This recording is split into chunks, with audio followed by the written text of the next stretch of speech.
Today we got Marnie back again, talking about her book Ghosted at Breadcrumbs. And we want to talk, last session we talked about, deciding whether to stay or go. Today we want to look a little bit more in the mirror, right? What is going on for ourselves? What is the work we can do for ourselves, right? And this is something, Marnie, you talked about last time we spoke around using the Get Smart acronym, which I'm going to Hmm. link the video for you to watch if you haven't watched that yet. How do we start to really do our own work to stop getting caught in relationships with unavailable partners and to show up in ways that get our needs met and to have a more secure relationship? Sure. Sometimes it does involve something like inner child work, is often what it's called. And so it's about tuning into the younger parts of ourselves Mhm. that carry those old fears, hurts, unmet needs. And sometimes it involves reparenting ourselves. And so that means that you're showing those parts of yourselves, that care, protection, validation, the things that you might not have consistently gotten growing up. And so often this is done by like from the older, wiser adult part of our psyches that also we all have. So instead of letting those wounds just drive our adult relationships and our reactions, we learn to comfort ourselves. We show ourselves compassion. We respond from a more grounded adult place. I love that. Could you give an example of maybe someone's inner child that was showing up in their adult relationships and reacting from that wounded place and how they reparented? I've certainly had clients where, let's say, their feelings were never processed. Feelings were not allowed. Mhm. I find like especially in boys, right, which certainly can lead to this thing we're talking about, emotional unavailability, right? So if your feelings were never acknowledged, never empathized with, never validated, you abandon those feelings yourself. You don't honor them. You don't look at them, or you see feelings as weak and unnecessary. So reparenting might start with you being able to slow down, to think about the way you feel, to name it, to honor it, to ask yourself, what's causing this? And what is it that I feel like doing as a result of this feeling? And so that would be an example. And sometimes I am really doing that with a client in therapy. I'm helping them when they kind of review some memories that are very um, good examples of like what they experienced that caused them hurt, pain, or challenges in their adult functioning.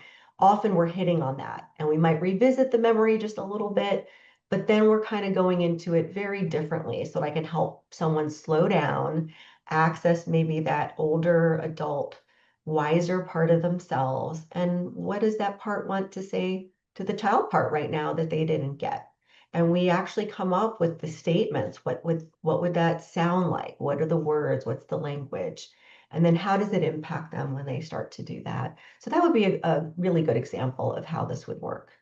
Yeah, I'll share a little bit of what my journey with that a little bit is, my inner child is like, okay, I gotta perform, I gotta achieve to get Mhm. affection. And so it was always this working hard and in the relationships before I got into therapy and doing the work as I was buying the flowers, buying the gifts, I was doing all this stuff. Anytime I felt insecure or Mhm. worried that I was gonna lose love, is I would perform. I'd work harder for it. Mhm.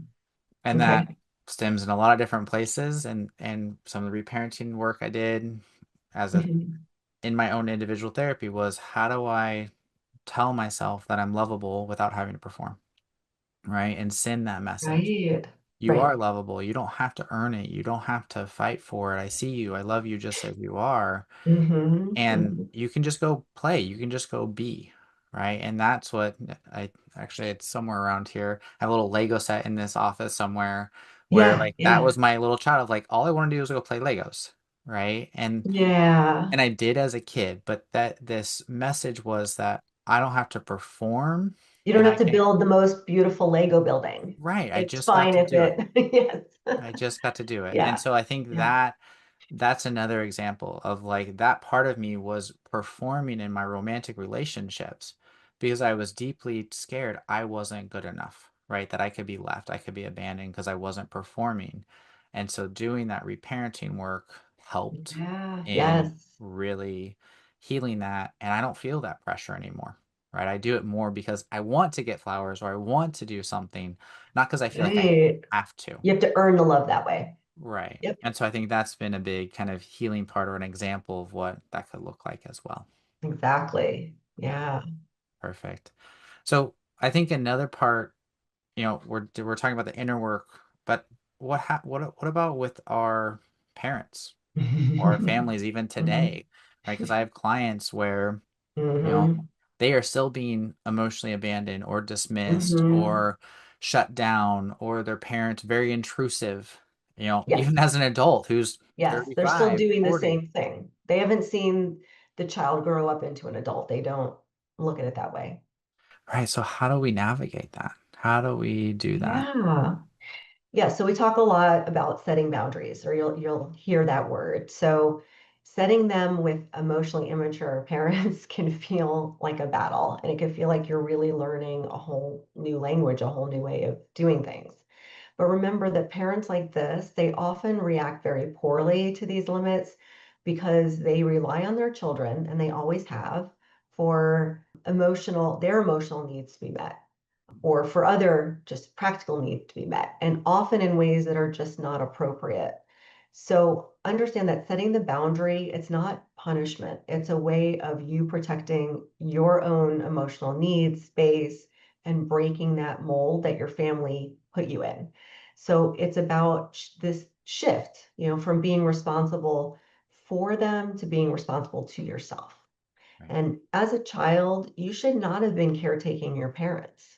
Mhm. And people don't realize that that was completely inappropriate to do. So you're now going to flip the script to the way it's supposed to be. Mhm. And so it's also critical to note that, like, a boundary is the behavior and the consequence. So it's not just words.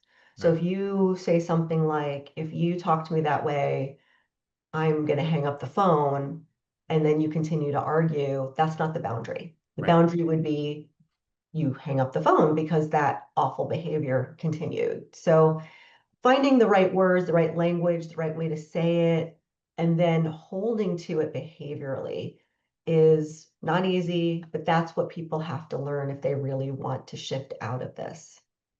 Right. And I think that's sometimes hard is it can be easy to say.